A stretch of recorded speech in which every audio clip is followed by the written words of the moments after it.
ಏನೋ ತಮ್ಮ ಬಿಸ್ಕೆಟ್ ಬೇಕಾ?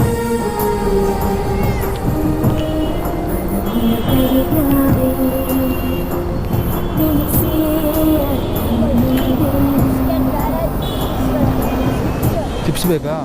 ಎತ್ಕೊಬರಲ್ಲ, ಮೇಲೆ ಇದೆ ಚಿಪ್ಸ್ ಬೇಕಾ? ನೀರು ಎತ್ಕೊಬರ್ತೀನಿ ಮೇಲೆಯಿಂದ. ಅಲ್ಲಿ ಮೇಲೆ ನಮ್ಮ ಫ್ರೆಂಡ್ ಶಾಪ್ ಇದೆ, ಇಲ್ಲೇ 2 ನಿಮಿಷ ಬಂದೆ. ಅವನು ಕೊಡು, 2 ನಿಮಿಷ ಇರಿ, ಬಂದೆ ಎತ್ಕೊಬರ್ತೀನಿ. ಎಲ್ಲಿ ಹೋಗಿ ಇಲ್ಲೇ ಎಲ್ಲಿ ಹೋಗ್ಬಾರ್ದು. ಹಾಂ 2 ನಿಮಿಷ ಇರಿ, ಬಂದು ಮೇಲೆ ಹೋಗಿ ಬರ್ತೀನಿ. ಮೇಲೆ ಇದೆ ತಾನೇ ಚಿಪ್ಸ್ ನೋಡಿದ್ದೀರಾ ನೀವು? ಅವನು ಕೊಡೋಗು, ಅವನಿಗೆ ಬರ್ಪಿ ಕೊಡಿದ್ದೊಂದು ಚಿಪ್ಪು.